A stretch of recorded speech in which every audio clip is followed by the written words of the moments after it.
Metro Malayalam chat ഷോയിലേക്ക് ഏവർക്കും സ്വാഗതം.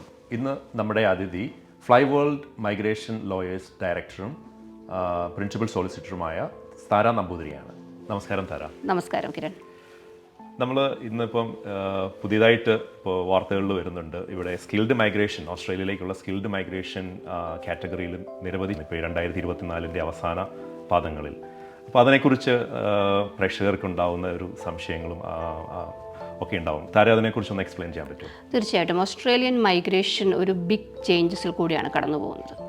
ഇതിൻ്റെ ആദ്യത്തെ നോട്ടിഫിക്കേഷൻ വന്നത് 2023 ഡിസംബറിലാണ്. മിനിസ്റ്റർ ഓഫ് ഇമിഗ്രേഷൻ അനൗൺസ് ചെയ്തത് ഓസ്ട്രേലിയയുടെ മൈഗ്രേഷൻ സ്ട്രാറ്റജി സ്ട്രീംലൈൻ ചെയ്യുകയാണ് എന്നാണ്. അപ്പോൾ അതിൻ്റെ ഭാഗമായിട്ട് 2023 തന്നെ അനൗൺസ് ചെയ്തതാണ് സ്കിൽസ് ഇൻ ഡിമാൻഡ് എന്ന് പറഞ്ഞൊരു വിസ. ഈ വിസ വന്നിരിക്കുന്നത് 7th ഡിസംബറിലാണ് പ്രാബല്യത്തിൽ വന്നിരിക്കുന്നത്. ഇതുകൊണ്ടുള്ള ഉദ്ദേശമെന്ന് വെച്ച് കഴിഞ്ഞാൽ ഓസ്ട്രേലിയയ്ക്ക് കൃത്യമായി വേണ്ട സ്കിൽസിനെ ഡിഫൈൻ ചെയ്ത് അതിനനുസരിച്ചുള്ള സ്കിൽഡ് പ്രൊഫഷണൽസിനെ ഓസ്ട്രേലിയയിലേക്ക് കൊണ്ടുവരികയും അതുവഴി ഓസ്ട്രേലിയൻ എക്കണോമിക്ക് എങ്ങനെ അത് ഹെൽപ്ഫുൾ ആകുമെന്ന് കണ്ടെത്തുകയുമാണ് ചെയ്യുന്നത്. അപ്പം ഒരുപാട് ചേഞ്ചസാണ് ഓസ്ട്രേലിയ ഈ വർഷം ഈ 2024 കണ്ടിരിക്കുന്നത്. ഓൾറെഡി പുതിയ ചേഞ്ചസ് വരുന്നുണ്ട്. ഇതിൽ employer sponsored visa category, sub class 482, 186 and other skilled migration, general skilled migration programme എന്നിവയിൽ നിന്നാണ് നമുക്ക് ഒരുപാട് ചേഞ്ചസ് നമ്മൾ കാണാൻ സാധിക്കുന്നത്. ഈ ചേഞ്ചസ് എപ്പോഴും പോസിറ്റീവ് ചേഞ്ചസ് ആണ്. ഓസ്ട്രേലിയക്ക് എന്ത് ടൈപ്പ് സ്കിൽസ് ഉള്ള ആൾക്കാരെയാണ് വേണ്ടത്, അത് കൃത്യമായി ഡിഫൈൻ ചെയ്ത് അതിനനുസരിച്ചുള്ള സ്കിൽഡ് പ്രൊഫഷണൽസിനെ ഓവർസീസിൽ നിന്നും വിത്തിൻ ഓസ്ട്രേലിയയിൽ നിന്നും അട്രാക്റ്റ് ചെയ്യുക എന്നുള്ളൊരു ഉദ്ദേശത്തോടു കൂടിയാണ് ഈ ചേഞ്ചസ് വന്നിരിക്കുന്നത്. അപ്പോൾ ഇപ്പോൾ നമുക്ക് ധാരാളം ഇപ്പോൾ പ്രൊഫഷണൽസ് എന്ന് പറഞ്ഞാൽ നമ്മൾ മലയാളികൾ, നഴ്സസ്, അതുപോലെ മെഡിക്കൽ പ്രൊഫഷണൽസ്, അക്കൗണ്ടൻസ്, പിന്നെ ഷെഫുമാർ, അതുപോലെയുള്ള ആളുകളൊക്കെ വരുന്നത്. അപ്പോൾ അവർക്ക് ഈ ഒരു ചേഞ്ചസ് എന്തെങ്കിലും രീതിയിൽ സഹായകരമാവുമോ? തീർച്ചയായിട്ടും. ഞാൻ അതിനെപ്പറ്റി പറയുമ്പോൾ core skilled occupation list CSOL എന്നാണ് ഈ ഒക്യുപ്പേഷൻ ലിസ്റ്റിൽ വന്നിരിക്കുന്നത്. ഈ ലിസ്റ്റിലുള്ള main occupations health related occupations. അതിനകത്ത് നമുക്കറിയാം രജിസ്റ്റേർഡ് നഴ്സസ്, പല കാറ്റഗറിയിലുള്ള രജിസ്റ്റേർഡ് നഴ്സസ് ഉണ്ട്. പിന്നെ നമുക്കുള്ളത് കൺസ്ട്രക്ഷൻ റിലേറ്റഡ് ഒക്യുപ്പേഷൻസ്. ഈ ഒരു വർഷം പോസ്റ്റ് കോവിഡ് ഓസ്ട്രേലിയ ഒരുപാട് ഇൻഫ്രാസ്ട്രക്ചർ ആൻഡ് കൺസ്ട്രക്ഷൻ റിലേറ്റഡ് ഒക്യുപ്പേഷൻസിനെ ആവശ്യമുണ്ട്. അപ്പോൾ അതിൽ പല type engineers, construction related engineers, civil engineers, mechanical engineers, other trade occupations, പിന്നെ അതുപോലെ ഹോസ്പിറ്റാലിറ്റി, എഡ്യൂക്കേഷൻ എന്നീ പ്രൊഫഷണലിലുള്ള നമുക്കിപ്പം ഒരുപാട് മലയാളികളുണ്ട് അല്ലേ. നമുക്ക് ടീച്ചേഴ്സായിട്ട്, അതിനകത്തുള്ള ടീച്ചേഴ്സ് തന്നെ പല കാറ്റഗറി ഉണ്ട്. ഏർലി ചൈൽഡ്ഹുഡ്, പ്രൈമറി, സെക്കൻഡറി, പിന്നെ അതുപോലെ യൂണിവേഴ്സിറ്റി ലെക്ചറേഴ്സ്. അപ്പോൾ അങ്ങനെയുള്ള ഒക്യുപ്പേഷൻസും കൂടാതെ ഈ പറഞ്ഞ medical related occupations, medical practitioners തന്നെ ഒരുപാട് മെഡിക്കൽ പ്രാക്ടീഷണേഴ്സ് ഓസ്ട്രേലിയയിലേക്ക് വരാനായിട്ട് നോക്കുന്നുണ്ട്. പിന്നെ other health related occupations, pharmacist, അങ്ങനെയുള്ള ഒക്യുപ്പേഷൻസും നമുക്ക് ഒരുപാട് മലയാളികൾ ഇതിനകത്തിലുണ്ട്. പിന്നെ അതുപോലെ നമുക്ക് എഡ്യൂക്കേഷൻ റിലേറ്റഡ്, പിന്നെ അതുപോലെ IT related, other engineering related ഒക്യുപ്പേഷൻസിന് ഓസ്ട്രേലിയ ഒരുപാട് പ്രാധാന്യം ഈ ഒരു ഫൈനാൻഷ്യൽ ഇയർ എന്ന് പറയുമ്പം started on 1st July ending on 30th June, അതായത് 30th ജൂൺ 2025 വരെ നമുക്ക് ഒരുപാട് ഈ തരത്തിലുള്ള പ്രൊഫഷണൽസിന് ഓസ്ട്രേലിയയിൽ സ്കിൽഡ് മൈഗ്രേഷൻ വഴി ഒരുപാട് ചാൻസസ് ഉണ്ട്. Very good. അപ്പോൾ അതിൻ്റെ അകത്ത് താരം ഇപ്പോൾ പറഞ്ഞത് ഇപ്പോൾ ആ ഒരു ടീച്ചേഴ്സ്, ഇപ്പോൾ പ്രൈമറി സ്കൂൾ, ഏർലി ചൈൽഡ്ഹുഡ്, അപ്പോൾ ആ ടീച്ചേഴ്സിന് വരാനുള്ള, ഇപ്പം നമ്മുടെ നാട്ടിലൊക്കെ ധാരാളം സ്കിൽഡ് ആയിട്ടുള്ള, ക്വാളിഫൈഡ് ആയിട്ടുള്ള ടീച്ചേഴ്സ്, നല്ല കഴിവും നല്ല എഡ്യൂക്കേഷനുള്ള ടീച്ചേഴ്സ് ഉണ്ട്. അപ്പോൾ അവർക്ക് ഇങ്ങോട്ട് അതിലൊരു വലിയൊരു പാത്വേ ഉണ്ട് എന്നുള്ളത് ഇതുവരെയും അത് വളരെയധികം എക്സ്പ്ലോർ ചെയ്യപ്പെടാത്ത ഒരു ഏരിയ ആണല്ലേ. അപ്പോൾ അതിൻ്റെ ഒരു സാധ്യതകൾ കുറച്ചുകൂടി ഒന്ന് വിശദമാക്കാം. തീർച്ചയായിട്ടും. ഇതിൻ്റെ ഒരു പ്രോസസ്സ് എന്ന് പറയുന്നത് സ്റ്റാർട്ടിങ് ഫ്രം സ്കിൽസ് അസസ്മെൻ്റ് ആണ്. സ്കിൽസ് അസസ്മെൻ്റ് എന്ന് പറയുമ്പോൾ നമ്മൾ ഓൾറെഡി ഒബ്റ്റെയിൻ ചെയ്തിട്ടുള്ള സ്കിൽസ് ആൻഡ് ക്വാളിഫിക്കേഷൻസ് അത് എത്രമാത്രം ഓസ്ട്രേലിയൻ സ്റ്റാൻഡേർഡ്സിന് ഇക്വലൻ്റ് ആണ് എന്ന് കണ്ടെത്തുന്നൊരു പരിപാടിയാണ്. ഇത് ചെയ്യുന്നത് ഡിപ്പാർട്ട്മെൻറ്റ് ഓഫ് ഹോം അഫെയേഴ്സ് അല്ല. ഓരോ ടൈപ്പ് ഓഫ് ഒക്യുപ്പേഷൻസിനും അതിൻ്റേതായ സ്കിൽസ് അസസ്മെൻറ്റ് അതോറിറ്റി ഉണ്ട്. ഇപ്പോൾ ടീച്ചേഴ്സിൻ്റെ skills assessment authority have a requirement. ആ റിക്വയർമെൻറ്റ് കൃത്യമായി പറഞ്ഞാൽ നമുക്ക് എഡ്യൂക്കേഷനിലുള്ളൊരു ക്വാളിഫിക്കേഷനാണ് വേണ്ടത്. നമ്മുടെ നാട്ടിൽ നിന്ന് ഒരുപാട് BEd ബിരുദധാരികളുണ്ട് അല്ലേ. BEഡിൻ്റെ പ്രത്യേകത നമ്മൾ ശ്രദ്ധിക്കേണ്ടത്, BEd 2 വർഷത്തെ BEd ആണെങ്കിലാണ്, നമ്മുടെ ഓവർസീസ് ക്വാളിഫിക്കേഷൻ 2 വർഷത്തെ BEd ആണെങ്കിലാണ് നമുക്ക് 45 days ഓഫ് സൂപ്പർവൈസ്ഡ് ട്രെയിനിങ്. ഇപ്പോൾ ഈ അതോറിറ്റിയുടെ requirement as part of your curriculum you must have done 45 days of supervised training ആണ്. നമ്മൾ കാണുന്ന ഒരു വർഷം B.Edന് 30 ഇയേഴ്സേ ഉള്ളൂ, 30 ഡേയ്സേ ഉള്ളൂ നമ്മുടെ നാട്ടിൽ. അപ്പോൾ നമുക്ക് 45 days ഓഫ് സൂപ്പർവൈസ്ഡ് ട്രെയിനിങ് ഉള്ള B.Ed ക്വാളിഫിക്കേഷൻ പ്ലസ് നമുക്ക് വേണ്ടത് ഹൈ ഇംഗ്ലീഷ് സ്കോറാണ്. നമുക്കറിയാം ടീച്ചേഴ്സ് എന്ന് പറയുമ്പോൾ അവർക്ക് എപ്പോഴും communication is one of the area അവർക്ക് വേണ്ടത്, കുട്ടികളുമായിട്ടുള്ള കമ്മ്യൂണിക്കേഷൻ. അപ്പോൾ അതിൽ നമുക്ക് വേണ്ടത് ഹൈ ഇംഗ്ലീഷ് സ്കോറാണ്. അതിൽ IELTS എന്ന നമുക്കൊരു എക്സാം മാത്രമേ ഈ ഒരു അതോറിറ്റി എടുക്കുന്നുള്ളൂ. അതിൽ ഹൈ സ്കോറായിട്ട് നമുക്ക് അക്കാഡമിക് IELTS ആണ് വേണ്ടത്. അതിൽ സ്പീക്കിംഗ് ആൻഡ് ലിസണിങ്ങിന് academic 8 out of 10, reading and റൈറ്റിങ്ങിന് നമുക്ക് 7 നമുക്ക് ആവശ്യമുണ്ട്. ഇത് രണ്ടുമുണ്ട് എന്നുണ്ടെങ്കിൽ നമുക്ക് സ്കിൽസ് അസസ്മെൻറ്റിന് അപ്ലൈ ചെയ്യുകയും വൺസ് നമുക്കൊരു സ്കിൽ അസസ്മെൻറ്റ് കിട്ടിക്കഴിയുമ്പോൾ if you have 65 points 65 point ഉണ്ട് എന്നുണ്ടെങ്കിൽ നമുക്ക് ഈ ഒരു പ്രോസസ്സിന് നമുക്ക് അപ്ലൈ ചെയ്യാനും സാധിക്കും. എന്നാൽ ടീച്ചേഴ്സിൻ്റെ ഫീൽഡിൽ ഒരു ചേഞ്ച് വളരെ റീസെൻ്റായിട്ട് ഡിപ്പാർട്ട്മെൻറ്റ് ഓഫ് ഹോം അഫയേഴ്സ് കൊണ്ടുവന്നിട്ടുണ്ട്. ഇതിൽ നമുക്ക് ഞാൻ നേരത്തെ പറഞ്ഞ പോലെ തന്നെ 3 ടൈപ്പ് ഓഫ് ടീച്ചേഴ്സാണ് ഈ കാറ്റഗറിയിലുള്ളത്. Early childhood, primary and secondary. Early childhood ടീച്ചേഴ്സിനാണ് നമ്മൾ കമ്പയർ ചെയ്യുമ്പോൾ കൂടുതൽ ഡിമാൻഡ് ഉള്ളത്. ഏർലി ചൈൽഡ്ഹുഡ് ടീച്ചേഴ്സിന് ഓസ്ട്രേലിയയിൽ നമുക്ക് 1 വർഷത്തെ പഠനം നമുക്കുണ്ട് എന്നുണ്ടെങ്കിൽ ഈ ഇംഗ്ലീഷ് റിക്വയർമെൻ്റ് ഇല്ല. അപ്പോൾ ഈ ഇംഗ്ലീഷ് റിക്വയർമെൻറ്റ് ഇല്ലാതെ നമുക്ക് സ്കിൽസ് അസസ്മെൻ്റ് എടുക്കുകയും അതുവഴി നമുക്ക് general skilled migration point based system without having any job offer വെച്ചിട്ടുള്ളൊരു പെർമനൻറ്റ് മൈഗ്രേഷൻ സ്കീം അല്ല ഇത്. 65 പോയിൻറ്റ്സിൽ നമുക്ക് ഇൻവിറ്റേഷൻ കിട്ടുമ്പോൾ നമുക്ക് ഡയറക്റ്റ് പെർമനൻറ്റ് റെസിഡൻസി അപ്ലൈ ചെയ്യാൻ സാധിക്കും. ഇപ്പം നമുക്ക് നാട്ടിൽ നിന്നുള്ള ആൾക്കാർക്കും ഇനിയിപ്പം ഓസ്ട്രേലിയയിൽ ഓൾറെഡി പഠിക്കുന്ന കുട്ടികൾക്ക് ഇപ്പം വേറെ എന്തെങ്കിലും കോഴ്സാണ്, ഇപ്പം ബിസിനസ് അഡ്മിനിസ്ട്രേഷൻ അല്ലെങ്കിൽ അതുപോലെയുള്ള കോഴ്സുകളാണ് പഠിക്കുന്നതെന്നുണ്ടെങ്കിൽ ഈ ഏർലി ചൈൽഡ്ഹുഡ് ടീച്ചിങ്ങിൽ നമുക്ക് പോസ്റ്റ് ഗ്രാജുവേറ്റ് ഡിപ്ലോമയുണ്ട്. അത് 1 year കോഴ്സാണ്. ആ കോഴ്സ് കഴിഞ്ഞാൽ അവർക്ക് ഏർലി ചൈൽഡ്ഹുഡ് ടീച്ചറായിട്ട് അപ്ലൈ ചെയ്യാനുള്ളൊരു സുവർണ്ണ അവസരമാണ് വളരെ റീസെൻ്റായിട്ട് ഉണ്ടായിരിക്കുന്നത്.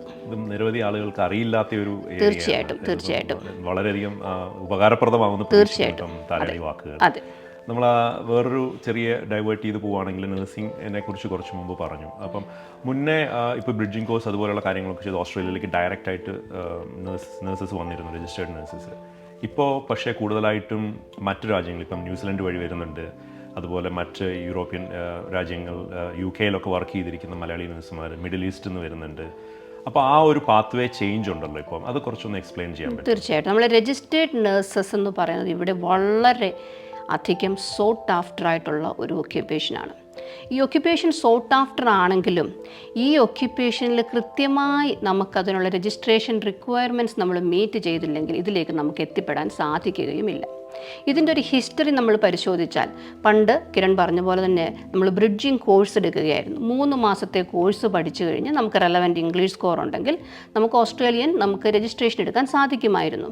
പക്ഷേ ഈ കോഴ്സസിൻ്റെ ക്വാളിറ്റി കുറയുകയും ഈ പഠിച്ചിറങ്ങുന്ന നേഴ്സസിന് ഒരു സിറ്റുവേഷനിൽ അവർക്ക് റെസ്പോണ്ട് ചെയ്യാൻ പറ്റാതെ വരികയും ചെയ്തപ്പോഴാണ് OBA ഔട്ട്കം ബേസ്ഡ് അസസ്മെൻറ്റ് എന്ന് പറഞ്ഞൊരു പാത്വേയിലോട്ട് മാറിയത്. ഈ ഔട്ട്കം ബേസ്ഡ് അസസ്മെൻറ്റ് എങ്ങനെയാണ് വർക്ക് ചെയ്യുന്നതെന്ന് ചോദിച്ചാൽ ആദ്യം നമ്മളൊരു മൾട്ടിപ്പിൾ ചോയ്സ് ക്വസ്റ്റ്യൻ, ഒരു ടെസ്റ്റാണ്, NCLEX RN എന്നാണ് അതിനറിയപ്പെടുന്നത്.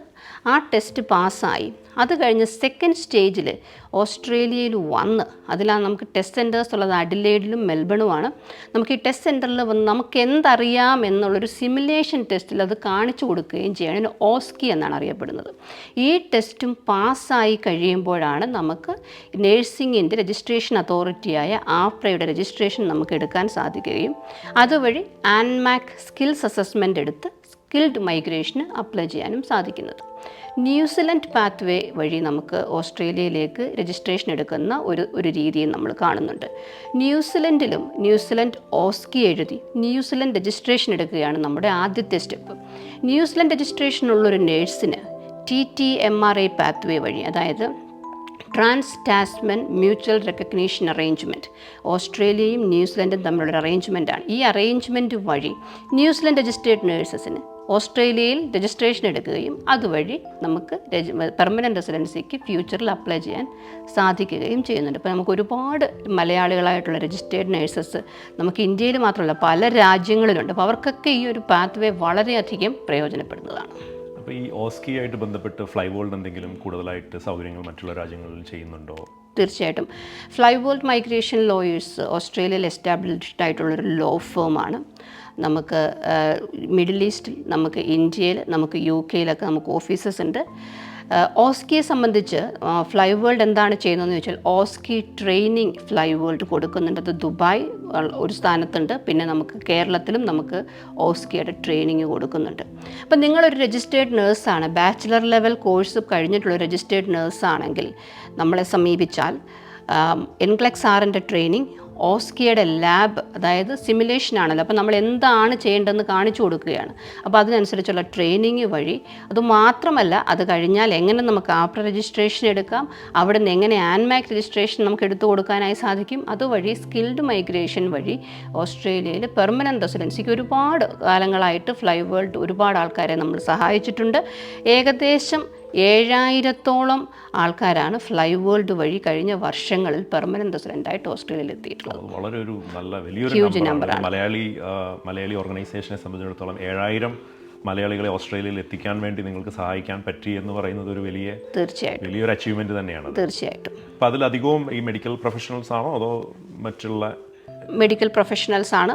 ഒരു പരിധി ഒരു എബവ് 60% നമുക്ക് മെഡിക്കൽ പ്രൊഫഷണൽസിനെ സഹായിക്കാനായിട്ട് സാധിച്ചിട്ടുണ്ട്. അതുകൂടാതെ engineers, IT professionals, other kind of education related professionals, trade occupations, hospitality occupations, അങ്ങനെയുള്ള ആൾക്കാരെയൊക്കെ ഒരുപാട് പ്രൊഫഷണൽസിനെ ഓസ്ട്രേലിയയിലേക്ക് വരാനായിട്ട് ഫ്ലൈ വേൾഡ് മൈഗ്രേഷൻ ലോയേഴ്സിന് സാധിച്ചിട്ടുണ്ട്. Okay, very good.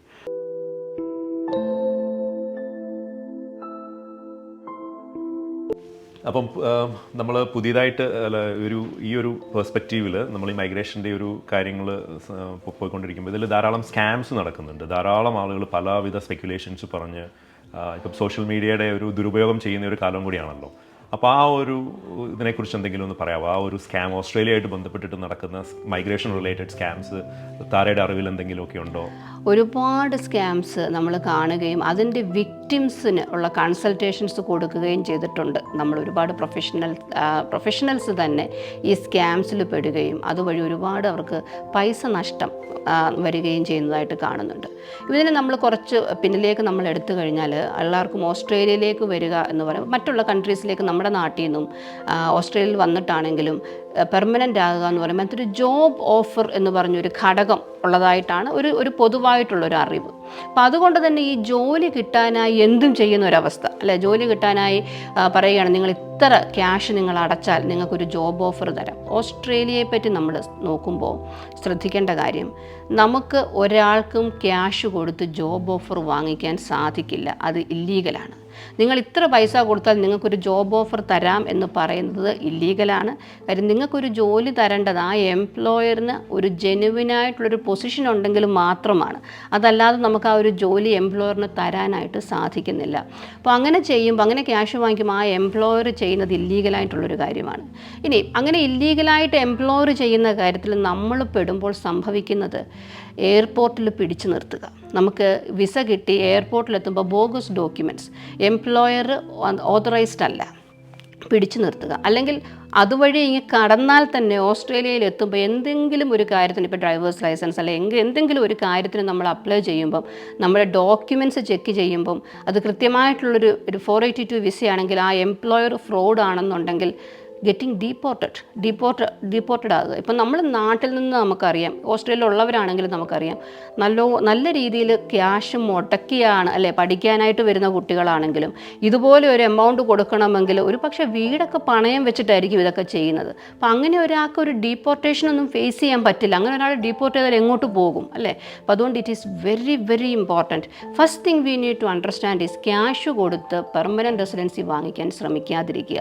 Permanent residency ഓസ്ട്രേലിയയിലേക്ക് അപ്ലൈ ചെയ്യാൻ സ്കിൽഡ് മൈഗ്രേഷൻ കാറ്റഗറിയിൽ ജോബ് ഓഫറിൻ്റെ ആവശ്യമില്ല. ഒന്നുകൂടി പറഞ്ഞാൽ നമുക്കൊരു ജോബ് ഓഫർ ഇല്ലാതെയും ഓസ്ട്രേലിയയിൽ ഡയറക്റ്റ് പെർമനൻറ്റ് റെസിഡൻസ് നമുക്ക് ഒബ്റ്റെയിൻ ചെയ്യാനായിട്ട് സാധിക്കും.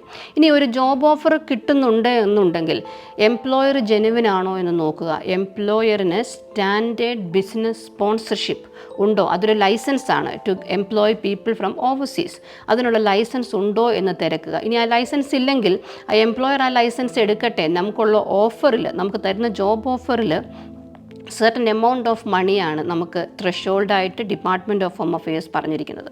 ആ എമൗണ്ട് എന്ന് പറഞ്ഞാൽ $73,150 ആണ് ആസ് യുവർ സാലറി മിനിമം.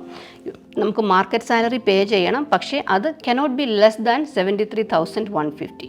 അപ്പോൾ അതുണ്ടോ എന്ന് കൃത്യമായിട്ട് നോക്കുക. അതൊരു ജോബ് ഓഫർ ആണോ, അത് നമുക്ക് 2 വർഷത്തേക്കെങ്കിലും നമുക്കുണ്ടോ എന്നുള്ള ഫാക്ട്സ് ചെക്ക് ചെയ്തതിന് ശേഷം മാത്രം പ്രൊസീഡ് ചെയ്യുക. വിസ കിട്ടുന്നതിന് മുമ്പോ വിസ കിട്ടിക്കഴിഞ്ഞോ നിങ്ങളിൽ നിന്നും ഒരു ബൾക്ക് എമൗണ്ട് ഓഫ് മണി എംപ്ലോയറിന് കൊടുക്കാതിരിക്കുക. അത് illegal way of getting a job and getting your permanent റെസിഡൻസിയാണ്.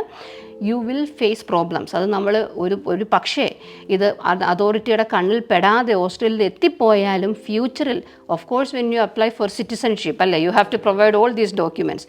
അത് കൊടുക്കുമ്പോൾ നിങ്ങൾക്കതിൽ ബുദ്ധിമുട്ടുണ്ടാകാൻ ചാൻസ് ഉണ്ടാകുകയും അത് നമുക്ക് ഫ്യൂച്ചറിൽ വേറെ ഒരു കൺട്രിയിലോട്ടും പോകാൻ പറ്റാതിരിക്കുകയും ചെയ്യും. കാര്യം misleading information department of home അഫയേഴ്സിന് കൊടുക്കുന്നത് പബ്ലിക് ഇൻട്രസ്റ്റ് ക്രൈറ്റീരിയ, പല public interest criteria as per the migration act അത് ട്രിഗർ ചെയ്യുന്നതാണ്. ഇപ്പോൾ പബ്ലിക് ഇൻട്രസ്റ്റ് ക്രൈറ്റീരിയ 40-20 എന്ന് പറഞ്ഞൊരു ഏരിയ ഉണ്ട്. അപ്പോൾ അതിൽ നമ്മൾ മിസ്ലീഡിംഗ് ഇൻഫർമേഷൻ കൊടുത്തിട്ടുണ്ടെങ്കിൽ you can be band. So അങ്ങനെയുള്ള കാര്യങ്ങൾ ഒഴിവാക്കാനായി ഈ സ്കാംസിൽ പെടാതിരിക്കുക വളരെ സിമ്പിളാണ്. ഇങ്ങനെയുള്ള ഓഫേഴ്സ് വരുമ്പോൾ അതിൻ്റെ ജെനുവിൻനെസ് ചെക്ക് ചെയ്യുക. ഫ്ലൈ വേൾഡിന് ഓസ്ട്രേലിയയിൽ 5 ഓഫീസസ് ഉണ്ട്, 6ാമത്തെ ഓഫീസ് ഉടനെ വരുന്നുണ്ട്. അപ്പോൾ നമ്മൾ ഏതെങ്കിലും ഒരു ഓഫീസിൽ കോൺടാക്റ്റ് ചെയ്താൽ നിങ്ങൾക്ക് കിട്ടുന്ന ഓഫർ ജെനുവിൻ ആണോ എന്ന് ചെക്ക് ചെയ്ത് പറയാനായിട്ട് സാധിക്കും. എനിക്ക് തോന്നുന്നത് ഇപ്പോൾ ഫ്ലൈ വേൾഡ് അല്ലെ താരനെ സംബന്ധിച്ചിടത്തോളം മറ്റുള്ള ഒരു മൈഗ്രേഷൻ കൺസൾട്ടൻസിനുമായിട്ട് വ്യത്യസ്തമായിട്ട് ഇങ്ങനത്തെ കാര്യങ്ങളിൽ കുറച്ചുകൂടെ നല്ല രീതിയിൽ അഡ്വൈസ് കൊടുക്കാൻ പറ്റും. ബിക്കോസ് ഒരു ലോ ഫേമും കൂടി ആയതുകൊണ്ട്. അപ്പോൾ ആ ഒരു അഡ്വാൻറ്റേജ് ഫ്ലൈ വേൾഡിന് ഈ ഒരു സ്പേസിൽ തീർച്ചയായിട്ടും. മൈഗ്രേഷൻ ലോയേഴ്സ് എന്ന് പറയുമ്പോൾ നോട്ട് ജസ്റ്റ് മൈഗ്രേഷൻ ലോയേഴ്സ്, എല്ലാ ടൈപ്പ് ഓഫ് ലോയേഴ്സും അവരുടെ മെയിൻ ജോബ് എന്ന് പറയുന്നത് ലെജിസ്ലേഷൻ ഇൻ്റർപ്രറ്റ് ചെയ്യുക എന്നുള്ളതാണ്.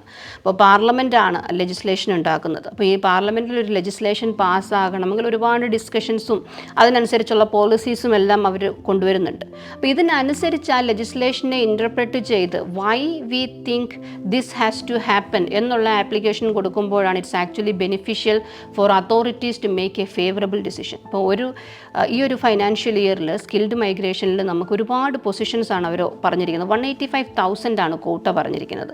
അതിൽ 132,000 സ്കിൽഡ് മൈഗ്രേഷന് വേണ്ടി അവർ പറഞ്ഞിട്ടുണ്ട്. ഇത്രയും കോട്ട ഉണ്ടെങ്കിലും ഇതിൻ്റെ ഒരു 10 ഇരട്ടി ആപ്ലിക്കേഷൻസ് ആണ് ചെല്ലുന്നത്. അപ്പോൾ ഈ ആപ്ലിക്കേഷൻസ് എല്ലാവരും എലിജിബിളും അല്ല. അപ്പോൾ ഇത് നോക്കാനും ഇതിനനുസരിച്ച് ആൾക്കാരെ ഇൻവൈറ്റ് ചെയ്യാനും അവർക്ക് അതിനനുസരിച്ച് എല്ലാ ആപ്ലിക്കേഷൻസും നോക്കേണ്ടതായിട്ടുണ്ട്. ഈ ആപ്ലിക്കൻസിനോട് ആരോടും ഇവർക്ക് ഡയറക്റ്റ് പോയി സംസാരിക്കാനും സാധിക്കുന്നില്ല. അപ്പോൾ ഇതിനനുസരിച്ച് ഒരു നല്ല application according to the legislation കൊടുക്കുമ്പോഴാണ് ഇറ്റ്സ് ആക്ച്വലി മ്യൂച്വലി ബെനിഫിഷ്യൽ അല്ലേ. നമുക്ക് authorities they can make a good decision and it's actually beneficial for the applicant. അപ്പോൾ നമുക്ക് കൃത്യമായ ആപ്ലിക്കേഷൻ ലീഗൽ ഇൻ്റർപ്രിട്ടേഷൻ നോക്കി അതനുസരിച്ച് പോളിസീസ് നോക്കി കൊടുക്കുമ്പോഴാണ് ഈ കാൻഡിഡേറ്റ്സിനെയൊക്കെ പിക്ക് ചെയ്യാനായിട്ട് സാധിക്കുന്നത്. അപ്പോൾ അങ്ങനെ ചെയ്യുമ്പോഴാണ് as a law firm, as a registered law firm, we can really help the country as well as the applicant to get a positive outcome. പിന്നെ ഇതുപോലെയുള്ള സ്കാംസ്, ലീഗൽ പ്രൊഫഷൻ എന്ന് പറയുന്നത് ഇവിടെ ഹൈലി റെഗുലേറ്റഡ് ആണ്. So we are suppose to go by certain law. നമുക്ക് ചില obligations ഉണ്ട്. അപ്പോൾ അതിനനുസരിച്ച് പോകുമ്പോഴാണ് നമുക്ക് ഏറ്റവും കൂടുതൽ റിസൾട്ട്സ്, ഫ്ലൈ വേൾഡിന് ഏറ്റവും കൂടുതൽ റിസൾട്ട്സ് കൊണ്ടുവരാൻ പറ്റിയത് ഈ ഒരു കാരണം കൊണ്ട് തന്നെയാണ്. അപ്പോൾ അതിനനുസരിച്ചുള്ള ആപ്ലിക്കേഷൻസ് കൊടുത്ത് ഒരുപാട് ആൾക്കാരെ സഹായിച്ചിട്ടുണ്ട്, ഇനിയും ഒരുപാട് സഹായിക്കാനുമുണ്ട്. നമ്മൾ ഇപ്പോൾ റീസെൻ്റ്ലി ഇപ്പോൾ യൂറോപ്യൻ കൺട്രീസ് പോലുള്ള ലാറ്റിൻ അമേരിക്കൻ കൺട്രീസിലൊക്കെ ഒരു working holiday visa Australia provide ചെയ്യുന്നുണ്ടായിരുന്നു. 30 വയസ്സിന് താഴെയുള്ള ഇൻഡിവിജ്വൽസിന് വരാൻ പറ്റുന്ന ഒരു വിസ. അതിപ്പം റീസെൻ്റ്ലി ഇന്ത്യക്കും അവൈലബിൾ ആക്കിയിട്ടുണ്ട്. അതുപോലെ മെയ്റ്റ്സ് വിസ, ആ ഒരു 2 കാറ്റഗറി വിസയെ കുറിച്ച് ഒന്ന് പറയാമോ? തീർച്ചയായിട്ടും. നമ്മൾ ഓസ്ട്രേലിയയും ഇന്ത്യയും തമ്മിലുള്ള ഫ്രീ ട്രേഡ് എഗ്രിമെൻറ്റ് വളരെ റീസെൻ്റ്ലിയാണ് നമ്മൾ സൈൻ ചെയ്തത്. അപ്പോൾ അത് പ്രകാരമാണ് ഈ ഒരു 2 വിസകളും വന്നിരിക്കുന്നത്. അപ്പോൾ ആദ്യത്തേത് വർക്ക് ആൻഡ് ഹോളിഡേ വിസയാണ്. അപ്പം ഈ work and holiday, working holiday അങ്ങനെ 2 ടൈപ്പ് ഉണ്ട്. വർക്ക് ആൻഡ് ഹോളിഡേ 462 വിസയുടെ കാറ്റഗറിയിലേക്കാണ് ഇന്ത്യയെ ആഡ് ചെയ്തിരിക്കുന്നത്. അപ്പോൾ ഇതിന് 1000 പൊസിഷൻസ് ആണ് കൊടുത്തിരിക്കുന്നത്. അതിൻ്റെ അതായത് നമ്മളൊരു രജിസ്ട്രേഷൻ പ്രോസസ്സാണ്, ലൈക്ക് എ ബാലറ്റ്. നമ്മൾ രജിസ്ട്രേഷൻ പ്രോസസ്സാണ്. അത് ഒരു മാസമാണ് അത് ചെയ്യാൻ സാധിക്കുന്നത്, നമ്മൾ രജിസ്ട്രേഷൻ ചെയ്യാൻ സാധിക്കുന്നത്. അതിൽ നിന്നും ഡ്രോ ചെയ്യുന്നതാണ് ഈ ഒരു പ്രോസസ്സ്. അപ്പോൾ അങ്ങനെ India is lucky enough to be in that list. ആ ഒരു ലിസ്റ്റിൽ ഇന്ത്യ വന്നിട്ടുണ്ട്. അതിന് റിക്വയർമെൻറ്റ്സ് ഉണ്ട്. ഇനി നമുക്ക് അടുത്ത വർഷമാണ് ഈ ഒരു മാസം നമുക്ക് കിട്ടുക. ഇനി മെയ്റ്റ്സ് വിസ എന്ന് പറയുന്നത് വളരെയധികം നമുക്ക് ഓസ്ട്രേലിയ ഉറ്റുനോക്കിക്കൊണ്ടിരിക്കുന്ന ഇന്ത്യൻ പ്രൊഫഷണൽസ്, യങ് ഇന്ത്യൻ പ്രൊഫഷണൽസിൻ്റെ സ്കിൽസ് എങ്ങനെ ഓസ്ട്രേലിയക്ക് യൂസ് ചെയ്യാം എന്നുള്ളൊരു പ്രോഗ്രാമാണ് ഈ പറഞ്ഞ മെയ്റ്റ്സ് വിസ എന്ന് പറയുന്നത്. ഇത് മൊബിലിറ്റി അറേഞ്ച്മെൻ്റ് ആണ്. അപ്പം ഇന്ത്യയിൽ നിന്നും ചില ഏരിയയിൽ ക്വാളിഫിക്കേഷനുള്ള ചില എഡ്യൂക്കേഷണൽ ഇൻസ്റ്റിറ്റ്യൂഷൻസിൽ നിന്നും പാസ്സായിട്ടുള്ള ടാർഗറ്റഡ് സെക്ടേഴ്സ് അവർ പറയുന്നുണ്ട്. ഈ സെക്ടേഴ്സിലുള്ള യങ് പ്രൊഫഷണൽസിന് they can apply for this visa. ഇതും ഒരു രജിസ്ട്രേഷൻ പ്രോസസ്സാണ്, ഇതും ഒരു ബാലറ്റ് പ്രോസസ്സാണ്. അതിൻ്റെ റിക്വയർമെൻ്റ് ഉണ്ട്. നമുക്ക് പ്രത്യേക ഇൻസ്റ്റിറ്റ്യൂഷൻസിൽ നിന്നായിരിക്കണം. ഇപ്പോൾ കേരളത്തിൽ നിന്നാണെന്നുണ്ടെങ്കിൽ ക്യുസാറ്റ് ഉണ്ട്, MG യൂണിവേഴ്സിറ്റി ഉണ്ട്, കാലിക്കറ്റ് യൂണിവേഴ്സിറ്റി ഉണ്ട്, കേരള യൂണിവേഴ്സിറ്റി ഉണ്ട്. അപ്പോൾ ഈ യൂണിവേഴ്സിറ്റീസിൽ നിന്നുള്ള ചില ഇപ്പോൾ എഞ്ചിനീയറിംഗ് പ്രൊഫഷണൽസ് ഉണ്ട്, ഫിൻടെക് ഉണ്ട്. അപ്പോൾ അങ്ങനെ പഠിച്ചിറങ്ങുന്ന പ്രൊഫഷണൽസിന് രജിസ്ട്രേഷൻ ഇടുകയും ഇത് കിട്ടിക്കഴിഞ്ഞാൽ നമ്മൾ സെലക്റ്റഡ് ആയിക്കഴിഞ്ഞാൽ 2 വർഷം ഓസ്ട്രേലിയയിൽ വരാനും നിങ്ങൾക്ക് പഠിക്കുവോ അല്ലെങ്കിൽ ജോലി ചെയ്യുവോ അങ്ങനെ എന്ത് ചെയ്യാനുമുള്ള റൈറ്റ് ഉണ്ട്. അതുവഴി നമുക്ക് പെർമനൻറ്റ് റെസിഡൻസിക്ക് അപ്ലൈ ചെയ്യാനും യാതൊരു തടസ്സവുമില്ല. അപ്പോൾ Indian young professionals in certain targeted സെക്ടേഴ്സിനുള്ളൊരു ബിഗ് ഓപ്പർച്യൂണിറ്റിയാണ് to come to Australia, to explore Australia, to see what is here. ഈ ഓസ്ട്രേലിയയിൽ എന്താണുള്ളത്, അവരുടെ കരിയർ എൻഹാൻസ്മെൻറ്റിന് അവർക്ക് എന്തൊക്കെ ചെയ്യാം. So they may actually make a decision on what do they want to do in future. കരിയറിൽ അവർക്ക് എന്ത് വേണം എന്നവർക്ക് ഒരു തീരുമാനമെടുക്കാനും അതിനനുസരിച്ചൊരു എക്സ്പോഷറും അവർക്ക് കിട്ടുന്നതാണ്. വളരെ നല്ല കാര്യം. കാരണം ഇതിനു മുമ്പ് യൂറോപ്യൻസിനും അതുപോലെ മറ്റു പലർക്കും കിട്ടിക്കൊണ്ടിരുന്ന ആ ഒരു സൗകര്യം നമുക്ക് ഇന്ത്യൻ സ്റ്റുഡൻസിനും യങ്സ്റ്റേഴ്സിനും കിട്ടുക എന്ന് പറയുന്നത് വളരെ നമ്മളുമായിട്ട് ഒരു ഓസ്ട്രേലിയൻ ഗവൺമെൻറ്റിൻ്റെ ആ ഒരു റിലേഷൻഷിപ്പ് നല്ല രീതിയിൽ വരുന്നതിൻ്റെ ഒരു ലക്ഷണവും കൂടിയാണ്. തീർച്ചയായും. വേറൊരു കാര്യം ചോദിക്കാനുള്ളത്, നമ്മൾ ഈ ഇവിടെ സ്പോൺസർഷിപ്പ്, സ്റ്റേറ്റ് സ്പോൺസേർഡ് വിസ അങ്ങനെയുള്ള കാറ്റഗറി, ഇപ്പം ന്യൂ സൗത്ത് വെയിൽസിന് വേറെ ഓരോ സ്റ്റേറ്റിനും വേറെ സ്പോൺസേർഡ് കാറ്റഗറി വിസയുണ്ട്.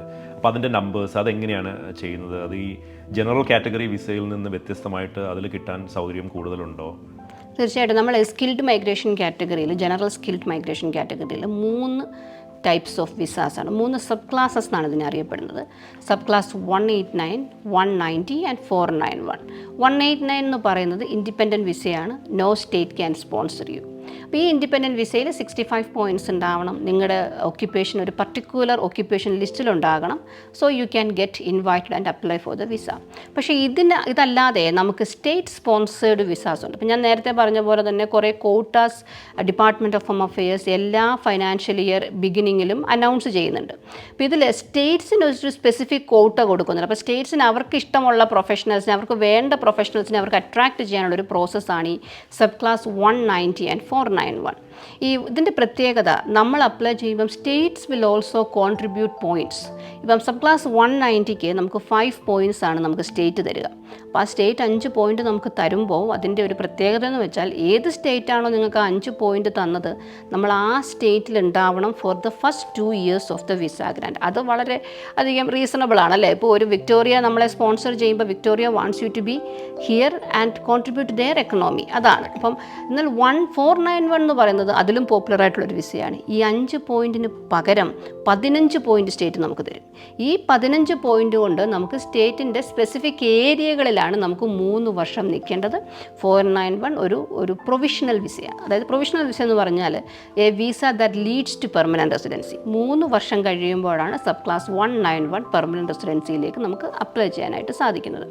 ഈ സ്റ്റേറ്റ്സിൻ്റെ ഇൻവിറ്റേഷൻ റൗണ്ട്സ്, അപ്പം സ്കിൽഡ് മൈഗ്രേഷൻ എങ്ങനെയാണ് വർക്ക് ചെയ്യുന്നതെന്ന് വെച്ചാൽ നമ്മൾ എക്സ്പ്രഷൻ ഓഫ് ഇൻട്രസ്റ്റ് ഇട്ട്, അതായത് നമ്മുടെ പ്രൊഫൈൽ അതോറിറ്റീസിനെ കാണിച്ച് they have to invite you to apply for the visa.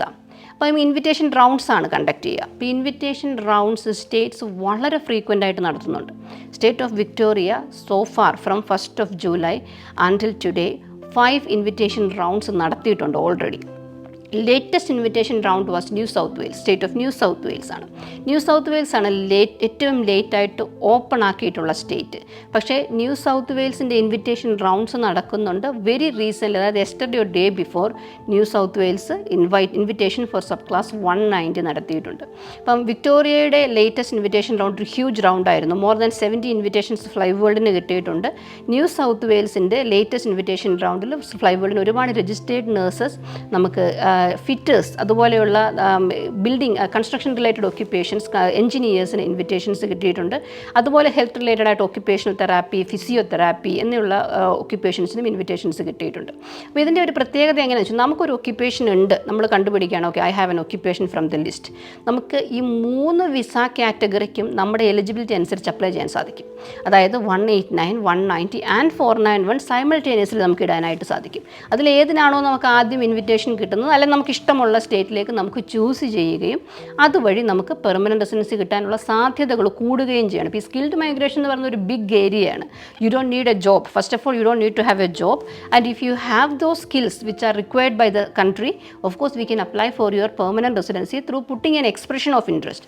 Expression of interest ഇട്ട് റൈറ്റ് പോയിന്റ്സിൽ നമുക്ക് ഇൻവിറ്റേഷൻ കിട്ടിയാൽ you can become an Australian permanent resident. It can be through state sponsorship. 190 or 491 is also available. Okay, നമ്മൾ ഇപ്പം ഒരു migration ലോയറുമായിട്ടുള്ളൊരു ഇൻ്റർവ്യൂവിൽ നമ്മൾ കേരളത്തിൻ്റെ അല്ലെങ്കിൽ ഇന്ത്യയുടെ പെർസ്പെക്റ്റീവിൽ സ്റ്റുഡൻസിനെ കുറിച്ചിട്ടുള്ള ഒരു ചോദ്യം ചോദിക്കാതെ പോയാൽ അത് പൂർണ്ണമാവത്തില്ല. കാരണം വെച്ചാൽ നമ്മുടെ എക്കണോമി അത്രമാത്രം സ്റ്റുഡൻസ് റിലേറ്റഡ് ആണ്. ഓസ്ട്രേലിയയിൽ വരുന്ന ഇൻ്റർനാഷണൽ സ്റ്റുഡൻസും നമ്മൾ കേരളത്തിൻ്റെ പെർസ്പെക്റ്റീവിൽ നോക്കുകയാണെന്നുണ്ടെങ്കിൽ ഇപ്പോൾ മിക്കവാറും എല്ലാ വീട്ടിൽ നിന്നും സ്റ്റുഡൻസ്, കുട്ടികൾ പുറത്തേക്ക് പോകുന്നു. അത് ഓസ്ട്രേലിയ ഒരു ഹോട്ട് ഡെസ്റ്റിനേഷനാണ്. അപ്പം ഫ്ലൈ വേൾഡിൻ്റെ ഒരു പെർസ്പെക്റ്റീവിൽ എങ്ങനെയാണ് ഈ സ്റ്റുഡൻറ്റ് മൈഗ്രേഷൻ അല്ലെങ്കിൽ സ്റ്റുഡൻറ്റ് അഡ്മിഷൻസ് ഓസ്ട്രേലിയയിൽ ചെയ്യുന്നത്? അതിനുള്ള പ്രത്യേകമായിട്ടുള്ള എന്തെങ്കിലും സൗകര്യങ്ങളുണ്ടോ? എന്തെങ്കിലുമൊക്കെ ഫ്ലൈ വേൾഡിൻ്റെ പോയിന്റ് ഓഫ് വ്യൂ ഒന്ന് പറയാമോ? തീർച്ചയായിട്ടും. സ്റ്റുഡൻസിൻ്റെ മൈഗ്രേഷനിൽ ഒരു ചേഞ്ച് വന്നിരിക്കുന്നത്, റീസെൻ്റായിട്ട് ചേഞ്ച് വന്നിരിക്കുന്നത്, സ്റ്റുഡൻറ്റിൻ്റെ ഇൻടേക്കിൻ്റെ എമൗണ്ട് ഓസ്ട്രേലിയ കുറച്ചിട്ടുണ്ട്. അപ്പം ഓസ്ട്രേലിയ എന്ന് പറയുന്ന കൺട്രി ഒരു ഹോട്ട് ഡെസ്റ്റിനേഷനാണ്. അതിൻ്റെ ഒരു റീസൺ ഉണ്ട്. കാര്യം ഓസ്ട്രേലിയയിൽ എത്തിക്കഴിഞ്ഞാൽ വേൾഡ്സ് നമ്പർ 1 എഡ്യൂക്കേഷനാണ്. And once you come to Australia, if you apply for permanent residency, you can make it as a home country. അല്ലേ, നിങ്ങളുടെ ഹോം കൺട്രി ആയിട്ട് നമുക്ക് ഓസ്ട്രേലിയ എടുക്കാനായിട്ട് സാധിക്കും. പക്ഷേ ഓസ്ട്രേലിയയിലേക്ക് നിങ്ങൾ സ്റ്റുഡൻറ്റ് വിസയ്ക്കാണ് അപ്ലൈ ചെയ്യുന്നതെന്നുണ്ടെങ്കിൽ of course Fly World is there to help you. Before that what you need to understand is, നിങ്ങൾക്ക് എന്ത് പഠിക്കണം എന്ന് നിങ്ങൾ കൃത്യമായി മനസ്സിലാക്കി, എന്ത് ഏരിയയാണ് ഇപ്പോൾ പെർമനൻറ്റ് റെസിഡൻസിയാണ് ഉദ്ദേശമെന്നുണ്ടെങ്കിൽ എന്ത് ഒക്യുപ്പേഷനാണ് എനിക്ക് എൻ്റെ ചെയ്യേണ്ടതെന്നുള്ളതാണ് മനസ്സിലാക്കേണ്ടത്. അത് മനസ്സിലാക്കി കഴിഞ്ഞാൽ അതിനനുസരിച്ചുള്ള നമുക്കുള്ള മാർക്സ്, അത് academic scores, relevant English requirement, if you are a genuine temporary entrant, if you are genuinely intending to come to Australia temporarily, അങ്ങനെ നമ്മൾ കാണിക്കുകയാണെങ്കിൽ we can definitely come to Australia to study here. ഇനി Indian നാഷണൽസിന് എന്താണ് ഒരു പ്രത്യേകത എന്ന് ചോദിച്ചു കഴിഞ്ഞാൽ, ഈ ഒരു ഫ്രീ ട്രേഡ് എഗ്രിമെൻ്റ് ഉള്ളതുകൊണ്ട് ഇന്ത്യൻ സ്റ്റുഡൻസിന്, അതായത് ഇന്ത്യൻ പാസ്പോർട്ട് ഹോൾഡേഴ്സിന് ഓസ്ട്രേലിയ പോസ്റ്റ് സ്റ്റഡിയിൽ കൂടുതൽ സമയം കൊടുക്കുന്നുണ്ട്. അതായത് സ്റ്റെം കോഴ്സസ് പ്ലസ് ICT പഠിക്കുന്ന ഇന്ത്യൻ നാഷണൽസിന് 1 വർഷം എക്സ്ട്രാ കൊടുക്കുന്നുണ്ട് ഓസ്ട്രേലിയ. ഓസ്ട്രേലിയയിലേക്ക് പഠിക്കാൻ വരാനായിട്ട് താല്പര്യമുണ്ടെങ്കിൽ ഫ്ലൈ വേൾഡിനെ കോൺടാക്റ്റ് ചെയ്യുക. അവരുടെ എലിജിബിലിറ്റി ചെക്ക് ചെയ്യുക എന്നുള്ളത് ഫസ്റ്റ് തിങ് ആണ്. അതായത് എന്തെങ്കിലും കോഴ്സ് പഠിച്ച് എങ്ങനെയെങ്കിലും ഓസ്ട്രേലിയയിൽ എത്തുക, പിന്നെ ഇവിടെ വന്ന് സ്ട്രഗിൾ ചെയ്യുക എന്നുള്ളതല്ല. എന്താണ് അവരുടെ ബാക്ക്ഗ്രൗണ്ട്, അവർക്ക് എന്താകേണ്ടതാണ്. അപ്പോൾ അതിനനുസരിച്ചുള്ള കോഴ്സസ് ഫ്ലൈ വേൾഡ് സെലക്ട് ചെയ്ത് കൊടുക്കുകയും പെർമനൻറ്റ് റെസിഡൻസി കിട്ടുന്നത് വരെയുള്ള ഹെൽപ്പാണ്. ഇപ്പം ഓസ്ട്രേലിയയിൽ ഏത് സ്റ്റേറ്റിലേക്കും വരാമല്ലേ, 6 സ്റ്റേറ്റ്സ് ആൻഡ് 2 ടെറിട്ടറീസ് ഓസ്ട്രേലിയയിലുണ്ട്. അപ്പോൾ എവിടേക്ക് വേണമെങ്കിലും സ്റ്റുഡൻറ്റിന് വരാം. അപ്പോൾ എവിടേക്ക് വന്നാലും സ്റ്റുഡൻറ്റ് വിസയിൽ ഒതുങ്ങുന്നില്ല. ഒരു സ്റ്റുഡൻറ്റ് വിസ എടുത്ത് എന്തെങ്കിലും പഠിക്കാനായിട്ട് ഓസ്ട്രേലിയയിലേക്ക് പറഞ്ഞു വിടുമ്പോൾ നമ്മൾ സാധാരണ കാണുന്നതാണല്ലേ നാട്ടിൽ, എന്തെങ്കിലും പഠിക്കാനായിട്ട് പറഞ്ഞു വിടുക. അതല്ലാതെ ഓസ്ട്രേലിയയിൽ എത്തിക്കഴിഞ്ഞാൽ എങ്ങനെ അവർക്ക് പെർമനൻറ്റ് റെസിഡൻസി ചെയ്യാം, ഇതിനനുസരിച്ച് പഠിച്ചു കഴിഞ്ഞാൽ പോസ്റ്റ് സ്റ്റഡി വിസയുണ്ട്, സബ് ക്ലാസ് 485. അപ്പോൾ ഇതിൽ നിൽക്കുമ്പോൾ എന്ത് ചെയ്താൽ അവർക്ക് ഫ്യൂച്ചറിൽ പെർമനൻറ്റ് റെസിഡൻസിക്ക് അവർ എലിജിബിൾ ആകും എന്നുള്ള കൃത്യമായ ഗൈഡൻസ് ഫ്ലൈ വേൾഡിന് ഒരു ഫുൾ പാക്കേജ് ആയിട്ട് കൊടുക്കാനായിട്ട് സാധിക്കും. ഇപ്പം Australian permanent residency through student വിസയാണ് ഉദ്ദേശിക്കുന്നതെന്നുണ്ടെങ്കിൽ പ്ലീസ് കോൺടാക്ട് അസ്. നമുക്കതിനുള്ള എലിജിബിലിറ്റി ചെക്ക് ചെയ്ത് അവർക്ക് full guidance until they get the decide outcome of getting permanent residency Fly World migration ലോയേഴ്സിന് സഹായിക്കാൻ സാധിക്കും. ഗ്രേറ്റ്. അവസാനമായിട്ടൊരു ചോദ്യം. നമ്മൾ ജനറലി ഇപ്പം മലയാളികളുടെ പെർസ്പെക്റ്റീവിൽ നോക്കുവാണ്, നേഴ്സസ്, IT പ്രൊഫഷണൽസ്, അക്കൗണ്ടൻസ്, ഇപ്പോൾ പറഞ്ഞ പോലെ ടീച്ചിങ്ങിലുള്ള പിന്നെ സ്റ്റുഡൻസ്, അങ്ങനെ ഒരു കാറ്റഗറിയാണ് വരുന്നത്. അതല്ലാതെ നമ്മളിപ്പം അങ്ങനെ അധികം എക്സ്പ്ലോർ ചെയ്യാതെ പക്ഷേ ഓസ്ട്രേലിയയിൽ കൂടുതൽ സാധ്യതകളുള്ള ഫീൽഡുകൾ എന്തൊക്കെയാണെന്നൊന്ന് പറയാൻ പറ്റും? തീർച്ചയായിട്ടും. നമുക്ക് ഓസ്ട്രേലിയയിൽ നമ്മൾ ക്രിട്ടിക്കൽ ഒക്യുപ്പേഷൻസ്, നമുക്ക് കോവിഡ് ടൈമിൽ ക്രിട്ടിക്കൽ ഒക്യുപ്പേഷൻസ് എന്ന് പറഞ്ഞൊരു 3 കാറ്റഗറി ആയിരുന്നു: IT, engineering and health related ഒക്യുപ്പേഷൻസിൽ. പിന്നീട് ഇതല്ലാതെ നമുക്ക് ജനറൽ ഒക്യുപ്പേഷൻസ് ഉണ്ട്, ഒരു കാറ്റഗറി ഉണ്ട്. അപ്പോൾ അതിൽ വരുന്ന ഒരു ഒക്യുപ്പേഷൻ ഞാൻ പറയാം, മാർക്കറ്റിംഗ് സ്പെഷ്യലിസ്റ്റ്. ഇപ്പോൾ മാർക്കറ്റിംഗ് സ്പെഷ്യലിസ്റ്റ് അല്ലെ project and programme coordinator or contract administrator, facilities manager. അപ്പോൾ അങ്ങനെയുള്ള ജനറൽ ഒക്യുപ്പേഷൻസ് ഉണ്ട്. ഈ ഒക്യുപ്പേഷൻസ് എങ്ങനെയാണ്, how can I become a marketing specialist? അപ്പോൾ അതാണ് ഞാൻ നേരത്തെ പറഞ്ഞ സ്റ്റുഡൻറ്റ് വിസ എടുക്കുമ്പോഴുണ്ടാവുന്ന നമ്മൾ ശ്രദ്ധിക്കേണ്ട കാര്യങ്ങളിലൊന്ന് അതാണ്. ഈ ഒക്യുപ്പേഷൻസിലേക്ക് നമുക്ക് എൻഡപ്പ് ചെയ്യാനായിട്ട് what you need is experience. Qualification can be anything. ഇപ്പം നിങ്ങൾക്ക് ബിസിനസ് അഡ്മിനിസ്ട്രേഷനിലാകാം, അല്ലെങ്കിൽ you have A qualification in IT, നിങ്ങൾക്ക് പക്ഷേ എക്സ്പീരിയൻസ് ഇല്ല. ഈ പറഞ്ഞ ഒക്യുപ്പേഷൻസിലേക്ക് നമ്മൾ എൻഡപ്പ് ചെയ്യുന്നത് യൂസിങ് യുവർ എക്സ്പീരിയൻസ് ആണ്. ഇപ്പം മാർക്കറ്റിംഗ് സ്പെഷ്യലിസ്റ്റ് എന്ന് പറഞ്ഞൊരു ഒക്യുപ്പേഷൻ ആണെങ്കിൽ any kind of bachelors plus 2 years of work experience in closely related job duties അതാണ് നോക്കുന്നത്. അപ്പം ഒരുപാട് നമ്മൾ ഈ ലിസ്റ്റ് ഓഫ് ഒക്യുപ്പേഷൻസ് എടുത്ത് നോക്കിക്കഴിഞ്ഞാൽ, സ്കിൽഡ് ഒക്യുപ്പേഷൻ ലിസ്റ്റ് നമ്മൾ എടുത്ത് നോക്കിക്കഴിഞ്ഞാൽ അത് എൻലെസ് ആണ്. You will see a lot of occupations. അപ്പോൾ ഈ ഒക്യുപ്പേഷൻസിൽ നമ്മളിപ്പോൾ മെൻഷൻ ചെയ്ത മെയിനായിട്ടുള്ള ഒക്യുപ്പേഷൻസ് അല്ലാതെ വളരെയധികം ഒക്യുപ്പേഷൻസ് ഉണ്ട്. അപ്പോൾ അതിൽ വരുന്ന ജനറൽ ഒക്യുപ്പേഷൻസ് ആണ്. They are not like a professional like engineering or IT. They are general occupations. ഈ ജനറൽ ഒക്യുപ്പേഷൻസ് ഞാനിപ്പം മെൻഷൻ ചെയ്തത് വളരെ കുറച്ച് നമ്പേഴ്സാണ്, ചില നെയിംസാണ്. ഇതുപോലുള്ള ഒരുപാട് ജനറൽ ഒക്യുപ്പേഷൻസ് ഉണ്ട്. അപ്പോൾ അതുകൊണ്ട് തന്നെ ഇതൊന്നും അല്ലാത്ത ആൾക്കാർ, ഞാൻ ഹെൽത്തിലല്ല, IT-യിലല്ല, ഞാൻ എഞ്ചിനീയറിംഗിലും അല്ല, ഇതിൽ ഞാൻ എന്ത് ചെയ്യും? Community service is another field. Community സർവീസിൽ നമുക്ക് സോഷ്യൽ വർക്ക് എല്ലാവർക്കും അറിയാവുന്നല്ലോ, ഓസ്ട്രേലിയയിൽ വളരെയധികം വേണ്ട ഒരു പ്രൊഫഷനാണ്. അതല്ലാതെ കമ്മ്യൂണിറ്റി സർവീസ് ഫീൽഡിൽ നമുക്ക് ഒരുപാട് ഒക്യുപ്പേഷൻസ് ഉണ്ട്. ഇപ്പം നിങ്ങൾക്ക് യൂത്ത് വർക്കറാകാം, അല്ലെങ്കിൽ ഡിസബിലിറ്റി സപ്പോർട്ട് ഓഫീസറാകാം, റെസിഡൻഷ്യൽ കെയർ ഓഫീസറാകാം. അപ്പോൾ അങ്ങനെ നമ്മൾ നോക്കുമ്പോൾ ഒരുപാട് ഒക്യുപ്പേഷൻസ് ഹിഡൻ ആയിട്ടുണ്ട്. അപ്പോൾ അത് നമ്മൾ മനസ്സിലാക്കി അതിനനുസരിച്ച് ആപ്ലിക്കേഷൻ കൊടുക്കുമ്പോഴാണ് നമുക്ക് ഇൻവിറ്റേഷൻസ് കിട്ടാനുള്ള ചാൻസും അതുവഴി പെർമനൻറ്റ് റെസിഡൻസ് നമുക്ക് ഒബ്റ്റെയിൻ ചെയ്യാനും സാധിക്കുന്നത്. അപ്പോൾ ഇത്രയും ഉപകാരപ്രദമായിട്ടുള്ള വളരെയധികം ഇൻഫോർമാറ്റീവായിട്ടുള്ള ഇൻഫർമേഷൻസ് മെട്രോ മലയാളത്തിൻ്റെ പ്രേക്ഷകരുമായിട്ട് പങ്കുവച്ചതിൽ വളരെയധികം നന്ദി താര. Thank you.